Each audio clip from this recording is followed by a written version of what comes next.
fim da escala 6 por 1 sendo frequentemente discutido na Câmara, no Congresso, em todos os lugares, na TV, na internet, principalmente na internet. E no vídeo de hoje eu quero apresentar um pouco mais sobre os pontos a favor do fim da escala 6 por 1, né? E como esse fim pode possibilitar um horizonte de possibilidades e de vida para uma classe de pessoas, para milhões de pessoas que estão nessa carga horária desumana, para dizer o mínimo. Fazer isso me utilizando de alguns dados que eu encontrei aí na internet, que são, eu julgo de ser de relevância, trazendo reflexões aí para vocês também. E é isso. Bom, você tá vendo aqui o canal Vida Tranquila, sejam bem-vindos. Como é que vocês estão? Tranquilos? Bom, pessoal, no vídeo de hoje eu vou falar um pouco sobre o fim da escala 6 por 1, esse regime de trabalho bem complicado que opera aí na nossa economia brasileira, deixando uma vida intranquila para tantos milhões de brasileiros e brasileiras aí nesse mundo afora. Nesse mundo afora, no caso, o meu quarto. Acho que nada mais justo do que começar explicando o que é a escala 6 por 1, né, para que vocês entendam. Depois trazer um pouco a respeito dos mitos que circulam essa escala, né? Desde o país inteiro vai quebrar por conta disso. Desde o país inteiro vai quebrar por conta do fim dessa escala, até o brasileiro trabalha pouco. Assim, não sei de onde é que essas pessoas tiram esse tipo de coisa. E tentar trazer uma reflexão aí pra você que tá me assistindo, que trabalha nessa escala, que tá cansado, ou pra você que não trabalha e às vezes comete o erro de ser a favor dessa escala por uma falta de conhecimento, ou às vezes uma falta de, sei lá, refletir um pouco melhor sobre o assunto. Não tem problema nenhum, tá? Eu tô disposto a falar com todo mundo. A não ser que você seja um político desgraçado que tá votando a favor da permanência da escala 6 por 1. Eu quero que você se lasque, que você saia do meu vídeo e vá fazer o seu trabalho, por favor. Mas é isso, espero que você fique aí. Então, vamos nessa. E antes, não esquece de deixar o like, comentar, tá? Compartilhar aí com familiares, amigos, dizer o que vocês estão achando do conteúdo nos comentários. Eu vou tentar aumentar a frequência de conteúdos durante a semana. Não prometo. Não prometo, porque volta e meia surgem imprevistos. Hoje mesmo eu tô gravando super tarde, porque tive que ajudar minha irmãzinha a fazer lição de casa. Então, assim, é uma situação complicada. Então, não garanto, mas, assim, pelo menos 2 vídeos na semana eu acho que eu consigo garantir, tá? Vamos aí, firme, por favor. Se inscrevam, por favor, se inscrevam. E rumo à monetização. Bom, pessoal, começar falando a respeito da escala 6 por 1, né? O que é a escala 6 por 1, né? Então é uma escala onde a pessoa trabalha 6 dias e folga um único dia da semana, né? Provavelmente a maioria de vocês estão me assistindo aí. Não sei se a maioria também, mas talvez a maioria trabalhe na escala 5 por 2, assim como eu, né? Que são 5 dias na semana e folga 2 dias, né? Sábado e domingo, geralmente. Dependendo da sua escala, pode ser outros dias, né? Mas em suma, a escala 6 por 1 é isso, é trabalhar 6 dias e descansar um único, né? Pensa comigo aqui. E se você tá nessa escala, eu sinto muito, né? Você não vai nem precisar pensar, mas reflita, né? Você não... Quem nunca passou por um final de semana com aquela impressão de que, tipo, pô, o final de semana passou voando, sabe? Eu nem aproveitei direito o final de semana. Os 2 únicos dias que eu tenho, eu quase não consegui aproveitar. Imagina uma pessoa que trabalha 6 dias e folga um único, cara. Isso deve ser bizarro, assim, sabe? Você ter um único dia pra você cuidar da sua casa, cuidar da sua família, fazer as suas coisas. Sei lá, correr atrás de trocentas coisas que você precisa. Muito provavelmente deixar as coisas preparadas pro outro dia. E ainda, talvez, ter um pouco de lazer. Talvez. E um lazer não muito complexo, que se resuma a talvez ver um filme ou jogar um videogame, sabe? Não dá pra, tipo, ir viajar e planejar algo grandioso, né?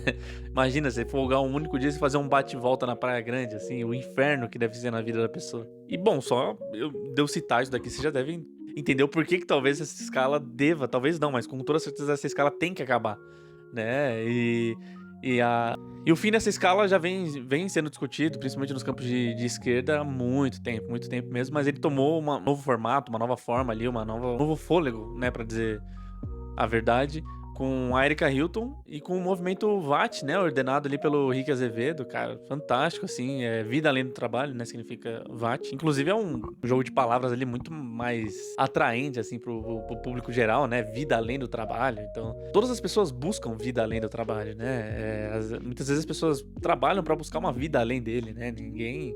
ou quase, não vou falar ninguém, mas muitas pessoas infelizmente acabam se identificando muito com o trabalho, ao ponto daquilo ser a vida delas, mas uma galera busca uma vida além disso, né? E é justamente isso que é a proposta da Erika Hilton e do Eric Azevedo, do Rick Azevedo, tô falando Eric, Rick Azevedo, tem de tentar, de fato, fazer uma mobilização igual eles conseguiram nacional pro fim da escala 6 por 1, propondo uma nova escala, né? Infelizmente foi uma escala rebaixada e etc, né? Porque no começo era um regime de 4 por 3, né? Trabalha 4 dias e folga 3, e eu não acho nenhum absurdo, até porque político é 3 por 4, se eu não me engano.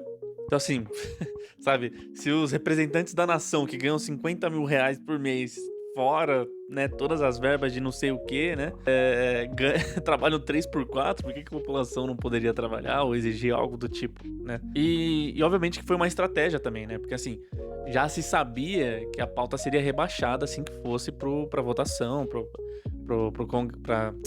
Congresso, tudo certo. Então, assim, já sabia que até, né, os pelegões ali, já pra reduzir a coisa e tal. Infelizmente, né, assim, como todo bom político de esquerda moderada, essas pessoas deram pra. Essas pessoas não, né? O Henrique Azevedo continuou forte, mas a Erika Hilton deu uma recuada, tipo assim, ah, bom, beleza, vamos aceitar aí, colocar umas 36 horas, aí foi pra 40, né? Então, sim, tá bom, né?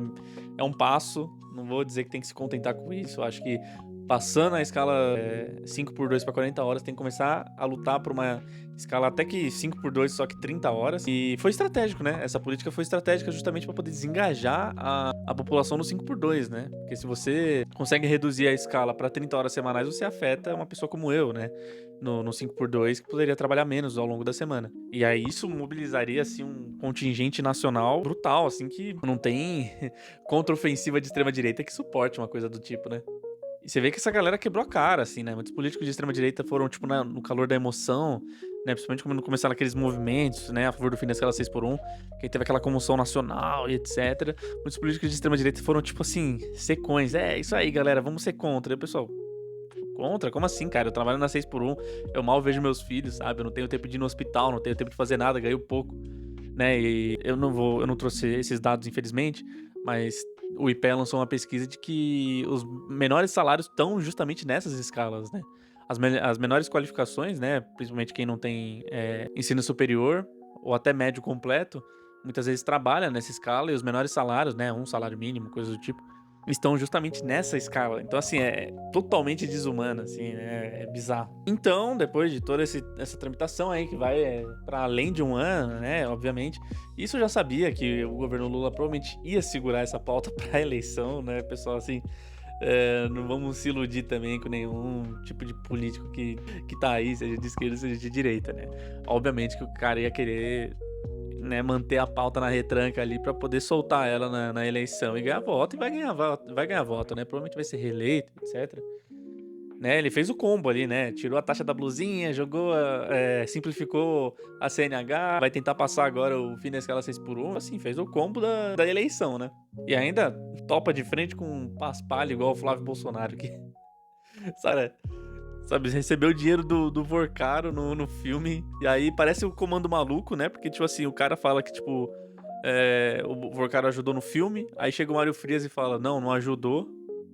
E aí você fala, tá, se não ajudou, pra onde é que foi esse dinheiro? E aí o irmão dele tá nos Estados Unidos com uma mansão de quantos milhões? 20 milhões? Sei lá quantos milhões, assim, uns bons milhões, e ninguém sabe de onde é que veio esses milhões, né? Tipo assim, cara, você é um deputado, você tava afastado do cargo, como é que você tem uma mansão dessa nos Estados Unidos? Então, assim, vamos juntando as pecinhas aí, né, pessoal? Mas é isso, topou com um cara, um adversário totalmente paspalhão, assim, né? Mas isso não é o assunto, né? Só que é engraçado, eu acho engraçado. E é óbvio, né, que passando tudo isso, você teria ataques de extrema-direita, né? Se eu não me engano, são 176 deputados que se juntaram ali pra fazer uma votação, né? Você teve a votação principal, que passou agora pro Senado, né? Que vai passar pelas duas casas da União, né? Então passou primeiro pela Câmara dos Deputados, agora pro Senado Federal. Na Câmara dos Deputados, se eu não me engano, foram 2 turnos de votação. No primeiro turno teve 22 votos contra. No segundo turno teve 19. Né, alguns correram atrás. Esse é um fenômeno muito engraçado, né, cara? Que você vê quando é uma pauta que é de cunho popular mesmo, assim, que é muito difícil um político conseguir, vamos dizer assim, subverter a pauta, né? É muito difícil você chegar pra um cara e falar assim, ei, cara, o fim da escala 6 por 1 não vai ser bom pra você. O cara fala, mas por quê? Eu trabalho nela, entendeu? Eu sei como que é, como é que não vai ser bom, tá ligado? Então, assim, você vê que muitos caras correram atrás, assim, né? Sofreram uma pressão ali e falaram, não fiz nada. Mas teve uns teimosos ali, que eu tenho certeza que é por ordem da cúpula do partido, tipo assim, coloca uns mandatos aí em risco e vamos aí, né? Teve aquele palhaço, pra dizer no mínimo, né? Do Kim Kataguiri votando contra a escala 6 por 1, né? A Júlia Zanata, né? A deputada fantasma, praticamente. Então, assim, galera deplorável, né? E aí se juntaram depois, 176 deputados, entre Nicolas Ferreira, Kim Kataguiri, Paulo... Qual é o nome daquele cara? Eu não sei o que é Bilinski, eu sempre esqueço o nome desse cara. Júlia Zanata, eu falei o nome dele esses dias, é Paulo Bilinski, eu acho que é. Pra Marcos Feliciano, assim, né, que é a favor das pessoas trabalharem até exaustão, então assim, essa galerinha da resenha aí, né. E queriam votar numa transição de 10 anos da escala 6 por 1, assim, bizarro, assim, eu já acho, não acho absurdo, mas assim, eu acho que tem que ter um período de transição, mas um período de transição igual tá passando agora, de 1 ano e tanto, eu já acho muito, assim, imagina 10 anos, cara. Então a pauta que passa agora, eu já falei muito, né, mas a escala Vou começar um paredão de som aqui, cara. Bom, pessoal, me perdoa aí pelo som, tá? Talvez vaze um pouco. Muito provável que vaze. Mas, cara, não à toa que eu me chamo Vini tranquilo. Mas a pauta que passou agora é pra reduzir nos primeiros 60 dias, se eu não me engano, pra 42 horas semanais. E aí depois de 1 ano, ele reduz pra 40 horas semanais, né? Na escala 5x2. E aí, depois de falar tudo isso, dei um panorama bem básico, assim, a respeito de tudo. Eu sei que eu tô falando muito, tô me estendendo, fazendo ataques e etc. Mas eu tento deixar o vídeo um pouco mais dinâmico. Talvez eu aumente um pouco a velocidade dele na hora da edição, não sei também como é que vai ficar. Mas eu quero falar a respeito dos mitos que circulam a respeito da... Quero falar a respeito dos mitos... Enfim, quero falar dos mitos que circulam a respeito da escala 6x1, né? Que são muitos, muitos mesmo. Não só mitos, né? Desinformações no geral, né? Que são repassadas pras pessoas. E muita gente, às vezes, por falta de informação, acaba acatando e... E é isso, né? Tipo, vida que segue e bola pra frente, né? E se você é essa pessoa, se você tem dúvidas, eu tô aqui pra talvez tentar tirar um pouco dessas dúvidas e você poder argumentar com o seu tio no churrasco, ou talvez você seja o tio do churrasco e aí você possa fazer as pazes com seu sobrinho. O primeiro mito, que é o mais clássico, é a respeito do desemprego a respeito da diminuição da produtividade e do desemprego, né? Que o fim da escala 6x1 vai ocasionar. O desemprego é muito mais fácil como posso dizer, de refutar, porque não tem sentido você ter que fazer uma economia de escala, principalmente nas médias empresas ali, e nas grandes também, obviamente, ter que trabalhar com escalas diferentes, ter uma diminuição de emprego, porque aí você vai precisar de mais funcionários para poder atender as funções que você fazia antes numa escala 6x1, né? Então, assim, não tem sentido algum isso, mas tem sentido algum isso a partir do momento que também você tem... Isso eu quero explicar ao longo do vídeo, né? Mas você vai ter também ganhos sucessivos de massa salarial e que ocasionalmente vai proporcionar maiores níveis de emprego, né? E consequentemente de consumo e por aí vai, né? Uma coisa que vai retroalimentando a outra. Obviamente que a economia não vai mudar por completo, porque a economia, ela estruturalmente tá danificada, né? Então, a gente tem um teto de gastos, a gente tem uma desindustrialização, não, né, mas uma morte da indústria nascente, né, então assim, é uma indústria natimorto, né, porque a gente nunca teve uma indústria fortíssima pra dizer que tá sendo desindustrializado, né, é mais natimorto que tá surgindo aí, tá se esvaindo da indústria brasileira. Mas isso eu vou discorrer ao longo do vídeo, né, mas acho que, sobretudo, é interessante falar como desemprego, né, principalmente na economia em que a gente vive, no modelo que a gente vive, né? Olha eu aqui criticando o sistema de novo. Mas o desemprego, ele é uma carta política, né, também. Assim, ele não é só sobre economia, ele é também uma reserva de mercado, né? É necessário ao mercado, né? Por contraditório que pareça, ele ajuda a manutenção da produtividade do sistema. Porque é justamente através do desemprego que é a barganha do contratante, né? Não do... Né? Não vai querer também sair no braço com o dono do mercadinho que tá te contratando. Tô falando dos grandes empresários, né? Que conseguem, inclusive, controlar esses níveis de emprego, de empregabilidade, etc, né? Fazendo lobbies ou conversando ali nas reuniões, os grandes jantares ali no Copacabana Palace, sabe? Com outros industriais, outros produtores, falar assim, não, vamos aumentar o nível de desemprego aqui e tal. Obviamente que, né, as grandes empresas não são as que mais contratam, né? As maiores contratações estão nas pequenas e nas médias. Mas o nível de emprego é interessante para esses grandes produtores, capitalistas, etc. Justamente porque é a moeda de troca deles. Então, assim, você não quer ganhar o salário que eu tô te pagando? Pô, tem 4 ali na porta com fome querendo seu trabalho, entendeu? Sua função. Você vai aceitar? Aí você fica pressionado a aceitar, e se você não aceitar, tem outro que vai aceitar por menos até. Então, tem um texto muito fantástico que é A Função Política do Desemprego, do Michel Kalecki. Eu acho que é esse o nome, tá? Mas procurem lá, Revista Jacobina, Michel Kalecki, vocês vão achar. Tem até uma série de outros artigos sobre desemprego enquanto arma política, que é muito interessante vocês entenderem. E o Michel Calet que vai falar isso de forma primorosa, né? Muito melhor do que o que eu tô elucidando aqui. Eu tô elucidando de forma bem rápida, né? Pra tentar ser um pouco mais dinâmico. E com relação à diminuição da produtividade, quem fala de diminuição de produtividade não sabe o que significa produtividade, né? O Mamãe Falei que fala que não sabe a diferença entre produtividade e rentabilidade, né? Mas assim, ganhos de produtividade, obviamente que você consegue, né? Isso daí o Rui Mauro Marini, por exemplo, vai explorar na obra dele, vai falar sobre superexploração. Então, assim, você mantém os níveis estruturais da economia e você superexplora a sua mão de obra. Obviamente que aquilo é ultra desgastante com a mão de obra, né? Como a mão de obra da época do tempo da escravidão, por exemplo, ela era mais produtiva, mas ela era mais destrutiva para aquele que produzia, né? E no longo prazo ela não era tão produtiva assim, se a gente for parar pra pensar.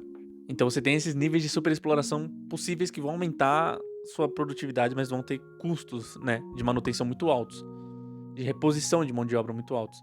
Então o jeito certo, saudável e economicamente estável de fazer o aumento de produtividade não é simplesmente mantendo uma escala 7x0, uma escala 6x1, simplesmente mudando os níveis de tecnologia, né, de serviços de especialização, de serviços de qualidade, serviços especializados.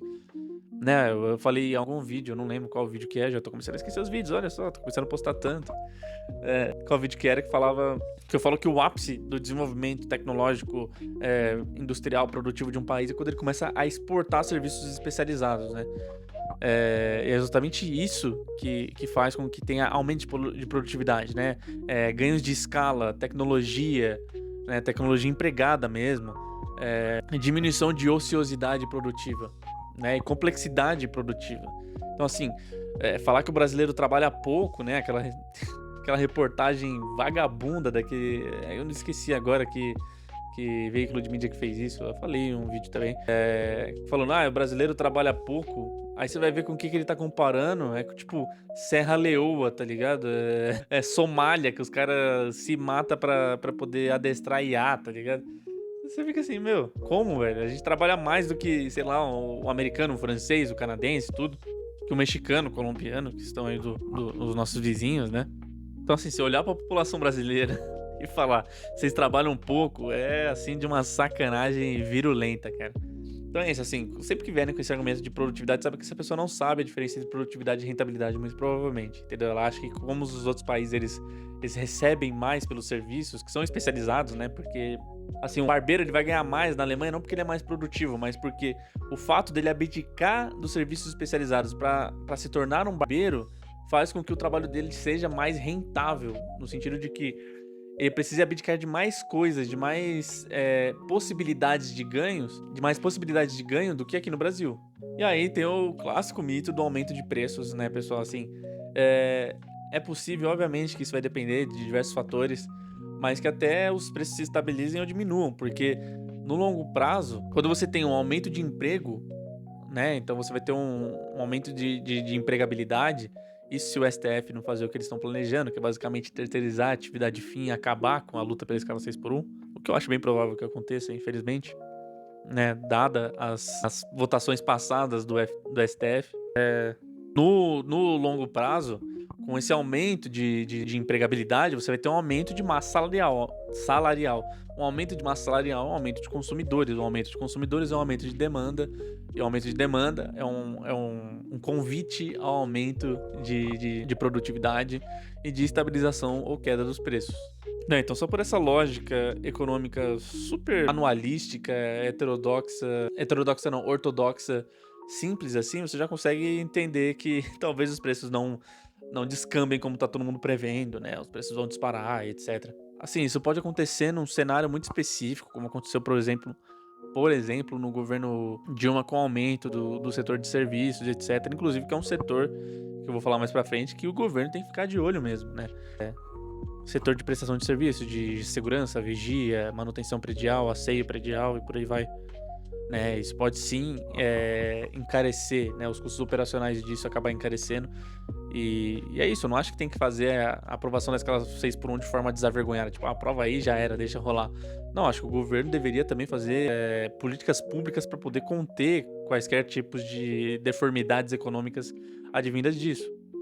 Mas isso eu vou falar depois. Mas sai uma pesquisa muito interessante do IPEA que mostra que a diminuição da escala de trabalho de 44 horas para 40 horas semanais, igual está sendo proposta aí pro fim da escala 6x1, geraria custos operacionais muito próximos, né, iguais ou muito próximos a ajustes históricos de salário mínimo, né, ao mero ajuste de salário mínimo que a empresa vai ter que pagar mais agora na folha de pagamento, é o equivalente a essa mudança de custos operacionais que vai ter pelo fim da escala 6x1, né? Setores da indústria do comércio vão ter impactos operacionais ali de 1%, né?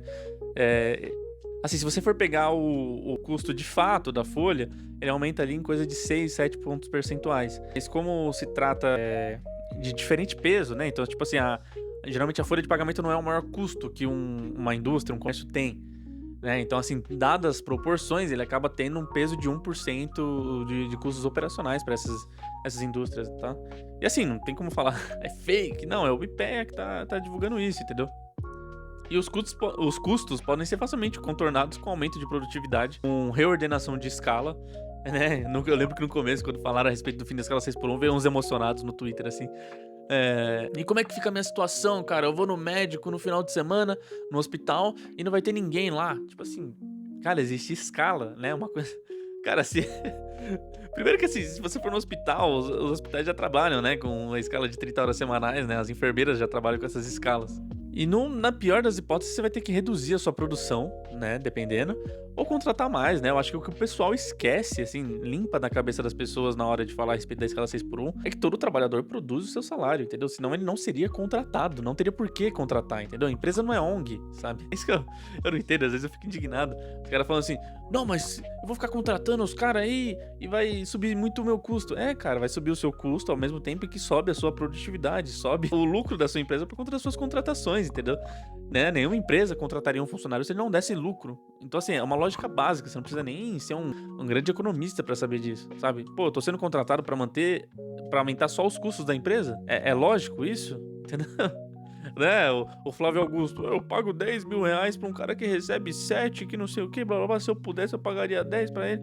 Primeiro que é uma grande mentira, mas tipo assim, ele tá falando como se ele fosse uma grande ONG, ele tá ali, pô, sendo benevolente com as pessoas. Não, cara, as pessoas estão indo lá trabalhar, né? Aquelas empresas que falam como um benefício, paga o salário em dia. Pô, eu venho trabalhar em dia também, né? Assim, eu acho que essa troca é justa, né? E é isso, um funcionário produz o seu próprio salário, então cada contratação que você fizer vai ter um ganho condizente nos seus lucros, né? Que eu peguei o número exato, esse reajuste ele elevaria os custos do seletista, né, das pessoas que trabalham no regime CLT, em 7,48%, o que, dada a proporção da folha de pagamento, daria ali os seus 1 e tanto percentuais, indo até 2 ou 3 pontos percentuais. Mas como eu disse, alguns setores merecem mais atenção, como setores de serviços de segurança, serviços de vigia, serviços de asseio predial, condominial e por aí vai, né, que é os exemplos que o IPEA dá, mas eu acredito que outros setores de serviços, pequenos e médios comércios também precisem. Então, assim, eu acho que cabe também ao governo vir com políticas públicas, linhas de crédito, desoneração de folha, que eu vou falar mais pra frente. E aí casa justamente com isso das empresas quebrarem, né? Acredito que sim possa ter uma elevação de custos para pequenas empresas, e é isso que eu tô falando. Então, assim, deveria ter uma política mais expansiva, mais abrangente do Estado para poder fazer a manutenção desses pequenos e médios comércios que vão sofrer no começo, na fase inicial, tá, pessoal? Depois as coisas se estabilizam, como eu disse, com aumento de massa salarial, aumento de consumo, tudo certo, né? Você vai gastar inicialmente com uma folha de pagamento e depois você vai ver os lucros dessa nova pessoa contratada na sua folha nos resultados da sua empresa, né? Mas inicialmente deveria sim ter esse auxílio do governo, né? Que infelizmente não vai rolar. Mas é isso, daí já é uma batalha a se continuar após a aprovação da escala 6x1. Após a aprovação do fim da escala 6x1. Assim, é mais uma batalha pra travar, entendeu? Eu acho que uma dica aí pra galerinha de esquerda mais emocionada, que, tipo, é contra o empresário, etc. Pô, assim, né? Como diz o Edson Castro, né, cara? É empreendedorismo de sobrevivência, entendeu? É empreendedorismo de subsistência. Então, nem todo empresário é um desgraçado, igual a gente pensa, sabe? Muitas vezes ele tá pô, se matando pra sobreviver, tá ali na escala 7x0 e é um cara que precisa sim de benefício, de ajuda, de desoneração de folha, que eu vou apresentar uns dados que são absurdos pra você ver as pessoas, as empresas que recebem desoneração, quanto que você tem massa de trabalhadores na pequena e média empresa. Assim, essas empresas estão largadas às traças, né? Se você pegar uma única isenção fiscal ali, você consegue cobrir esse plano de linha de crédito que eu tô falando aqui pra você. Não literalmente, né? Eu sei que vai ter os senhores literais aí me assistindo provavelmente. Não é literalmente, tá, pessoal? Mas assim, é meio absurdo. E tem muita gente que fala do MEI, né? E o microempreendedor, e o microempresário. Assim, eu peguei os dados aqui é mais MEI, se eu não me engano, que é onde tem essa base de dados dos MEIs. Porque aí ele tá mais atualizado, né? Os que eu tinha ali no IBGE tá bem desatualizado. Então, assim, 90% dos MEIs não possuem funcionários, né? Possuem um único funcionário, que é ele mesmo. E desse restante que sobra, né? Desses 10% aí que sobra, 5% possuem um único funcionário, que é o permitido pelos MEIs. E aí o restante é a grandiosa maracutaia, entendeu? Eu cocei meu cabelo aqui, eu não sei se vai ficar em pé agora. Mas é a grandiosa maracutaia, o restantezinho ali, que é a galera que vai contratar mais do que o permitido pra poder pagando menos, né? Porque você tem um teto também do que você pode pagar, um piso e um teto. E aí, sinceramente, cara, se você é um MEI que contrata mais de 2 pessoas, você tá meio maluco, né?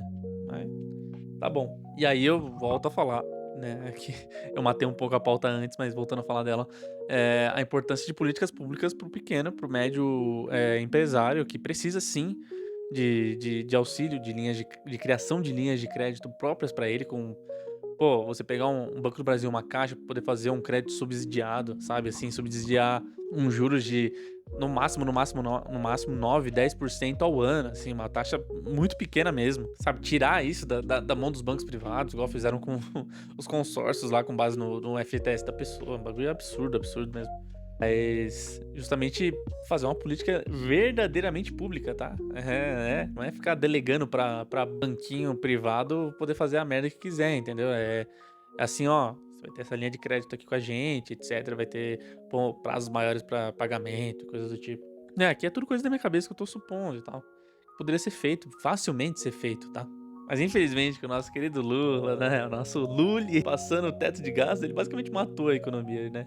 Assim, colocou uma amarra na economia e mandou jogar no mar. E aí foi o que eu falei de desoneração de folhas, né?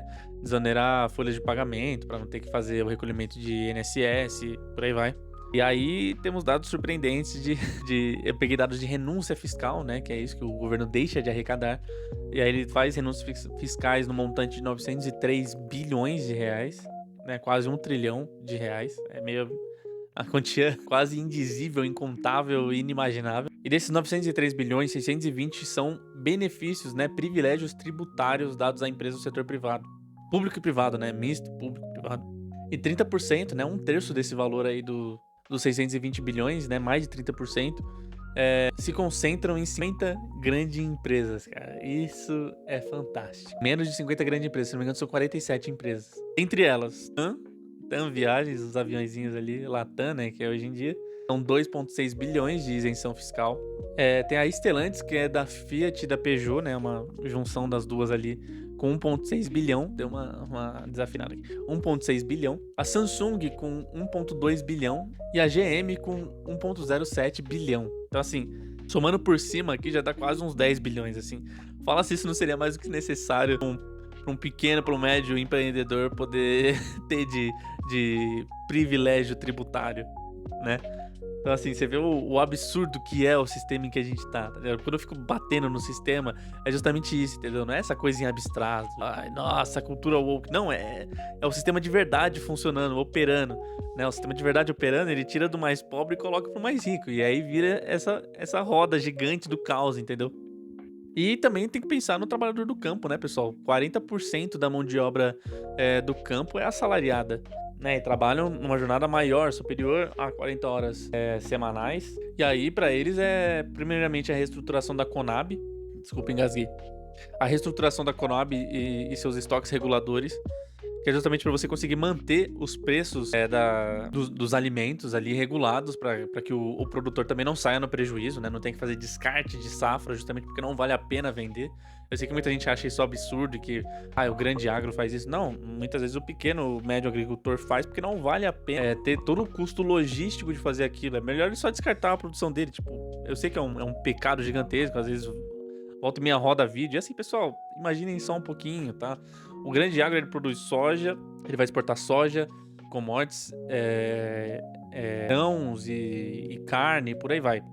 Então, se você vê um produtor de melancia descartando a produção dele, sabe que não é um grande agropecuário, um grande agricultor, né? O agro forte de verdade mesmo ali, que a Globo ama, sabe? É o pequeno e o médio produtor que simplesmente não é amparado pelo governo e muitas vezes tem que recorrer a isso porque não vale a pena, os custos operacionais de poder dar fim àquela safra, dar fim que eu falo é no sentido de poder vender, efetivar ela enquanto uma safra mercadoria, não compensa, não cobre os custos. E aí, justamente os estoques reguladores deveriam ter essas funções, entendeu? Pô, assim, uma economia integradinha, bonitinha, teria estoques reguladores que fariam a compra do excedente que o produtor não conseguiu vender para poder manter os preços do mercado. Imagina fazer assim um abastecimento de escolas municipais, escolas estaduais, ou fazer cozinhas comunitárias, cozinhas populares ali com esse excedente comprado, cara. Que mágico seria, que mágico.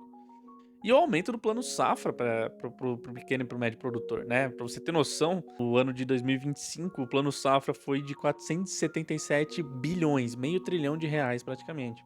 Sabe quanto que foi para o grande agro? 400 bilhões, 407 bilhões, né? E para o pequeno e para o médio foram 70 bilhões. Assim, que proporção é essa, cara? E assim, o prato que você come todo dia, a carne que você come, o arroz, o feijão, não é o grande agro que, tipo assim, no ápice da sua benevolência, coloca a produção dele aqui pra dentro. Isso daí só acontece. Acabou a luz. Voltando aqui, como vocês podem ter observado aí no final do vídeo, eu tô gravando no outro dia, tá? Provavelmente no dia que tá saindo esse vídeo pra vocês. No final do outro vídeo, acabou simplesmente a luz a bateria dessa luz aqui. E essa luz é horrível, cara. Eu tenho duas iluminações e uma veio com um defeito, e aí eu fiquei postergando de trocar e tá aí, né? Não tem mais como trocar. Mas ela acaba a bateria um pouco. Na verdade, ela tem metade provavelmente da bateria que essa daqui tem, entendeu? E acabou do nada, eu não tinha reparado nisso. E, enfim. Bom, eu tava terminando de falar a respeito do plano safra, do absurdo que é, né? Essa desproporção entre o que recebe o grande agro e o pequeno e médio produtor agrícola. Então eu vou considerar isso já como encerrado. O último tópico que eu tinha aqui pra vocês era só fazer uma reflexão mesmo sobre como o fim da escala 6x1 como o fim da escala 6x1 é um possibilitador de horizontes de vida, né, de sonhos, de vontades, né, do trabalhador médio brasileiro aí. Mas antes de falar isso, contraste do que, mas antes de falar isso, eu peço pra que você, eu sei que eu peço isso várias vezes ao longo do vídeo, mas que você dê joinha, se inscreva, né? Compartilhe com amigos e família, comente aí, né? Pra que eu possa, quem sabe, um dia ganhar dinheiro com esse canal e poder trocar essa luz aqui e fazer mais investimentos. Mas enfim, depois de tudo isso que eu comentei, que eu refleti, dos dados que eu trouxe e tudo, eu acho que não tem trabalhador que se preze intelectualmente ou enquanto a classe, de fato, que vá ser a favor dessa escala amaldiçoada, né? Dessa escala desumana mesmo. E além de um limitante material, né? Essa escala é um limitante também de percepção de mundo, de vontade, de sonhos, né? De horizonte de vida mesmo.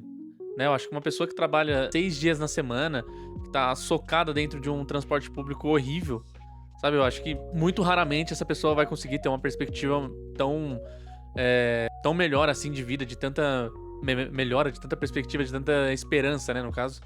Sabe, aquela clássica frase, não tem um autor definido, mas quantos Einsteins, quantos Shakespeares, quantos Darcys Ribeiros, quantos Clóvis Moura, quantas Emílias Viotti da Costa estão apodrecendo num trabalho, numa escala 6x1, num repositor aí, né? Num repositor de mercado, por exemplo, ou no transporte público, sabe? A reflexão que eu quero tentar deixar depois de tudo isso que eu falei é para que vocês não só reflitam a respeito do fim da escala, mas como apoiem também, né, pessoal? Vamos apoiar aí. Eu sei que muitas pessoas talvez não sejam afetadas pelo fim da escala 6x1, mas pensa no seu coleguinha, no seu irmão ali do dia a dia, né? Ou às vezes até no irmão familiar mesmo, né? Minha irmã trampou muito tempo na escala 6 por mercado, etc. Uma escala absolutamente desumana. Então, assim, eu sei que é um pequeno passo, né? Uma luta pelo mínimo, né? Infelizmente, a população mais pobre tem que lutar pelo mínimo, né? Eu sei que é frustrante, é triste, você vai ficar revoltado. Poxa, mas por que é assim? Porque é assim, infelizmente é assim. Então a gente tem que lutar pelo mínimo, né? É a lógica da fila grande, né? A fila é enorme e você não tem vontade nenhuma de entrar naquela fila. Mas se você não entrar, a fila só tende a aumentar, né? Então é isso, a gente, por mais que seja um pequeno passo, por mais que, pô, vai demorar muito para as coisas avançarem, a gente tem que começar a lutar, a gente tem que começar a brigar por essas coisas. Aqui eu quero deixar de lado, porque eu sei que vai ter muita gente falar, ou vai assumir isso como uma pauta de esquerda, né? Obviamente que assim, né, pessoal, termos políticos práticos, o lado mais identificado com a esquerda tá apoiando mais essa pauta. Mas eu acho que deveria ser uma pauta de todo mundo que trabalha, que se preze enquanto ser humano, que preze os outros enquanto seres humanos, né? O debate que teve muito no começo da discussão do fim da escala 6x1 era tudo da autoria da luta, da pauta, assim, sabe? Se era o Rick Azevedo com o VAT, se era da Erika Hilton. Isso não necessariamente esses agentes políticos fazendo essa disputa, mas o próprio eleitorado, a própria população, a própria militância mesmo fazendo essa disputa. Mas assim, eu acho que a disputa, a luta, né? Ela é da população, de quem trabalha na 6x1 e de quem não, de quem trabalha em si, né? Não só de quem trabalha na 6x1, mas de quem tem um mínimo de empatia, assim, sabe? Tanto que é uma pauta que afeta pessoas de direita, de esquerda, centro, tudo quanto é lado, entendeu? Tanto que foi uma pauta que teve aderência em todos os lados, né? Não teve quem, sei lá, um ou outro aí, que, né, não tá batendo muito bem, pegou e defendeu a escala 6x1. Assim, a maior parte da população massivamente assim foi contra, né? Muitas pessoas apoiaram com ressalvas, né? Tipo, eu sou a favor do fim da escala 6x1, mas veja bem, então. E até aí, tudo bem também, né? Eu apresentei minhas ressalvas aqui a respeito das políticas públicas que tem que ocorrer junto do fim da escala 6x1, mas que com isso eu não quero que não ocorra o fim da escala 6x1, né? Isso eu vejo que é uma estratégia que muitas pessoas, muitos políticos principalmente, né, pilantras, tentam passar. Então é tipo assim, eu sou a favor do fim da escala 6x1, mas eu acho que ela tem que ser feita de maneira certa. Qual que é a maneira certa? O cara não apresenta nada, entendeu? Qual que é a maneira certa? Não, tem que vir com um monte de políticas públicas. Tá bom, mas e aí? Enquanto não vem, a gente só vai fazer à medida que as políticas públicas vêm? Não, primeiro vamos uma luta de cada vez, etc. É isso, é a maximização do mínimo, né? Então assim, luta-se pelo mínimo, com todas as forças que puder, né? Então é basicamente essa a reflexão que eu quero deixar pra vocês, pessoal. Eu sei que esse final aqui foi talvez meio broxante, até por conta dos imprevistos técnicos, mas eu quero que vocês reflitam no vídeo como um todo, né? Vendo os dados, as informações que eu trouxe, pensando de forma humana mesmo, tá, pessoal? Porque eu acho que essas pautas políticas, elas tratam muito do afeto, né? Eu acho que o afeto é essencial em momentos como esse, para que você olhe pro seu irmão que tá passando por isso, né? E seu irmão, eu digo, o irmão de, né, no sentido meio de irmandade, de fraternidade e coisas do tipo. Pra que você olhe pra essas pessoas e tenha, não pena, né? Porque a pena, ela é a dó, a pena, ela é um sentimento distanciado. Então, eu observo a situação ruim, eu me compadeço da situação ruim, mas eu estou onde estou e aquela pessoa está onde está, né? Eu acho que a gente tem que ter compaixão, né? Que é, de fato, olhar para esse tipo de situação e se colocar ali à disposição para estar junto naquele tipo de situação e resolver aquela situação, né? Mas, enfim, sem mais enrolação, é isso aí, pessoal. Espero que vocês tenham gostado, tá? Não esqueçam de, né, curtir, compartilhar, fazer toda a trilha ali que eu vivo implorando pra vocês fazerem aí, principalmente nesse começo, é muito importante. Então, pessoal, é isso. Fui!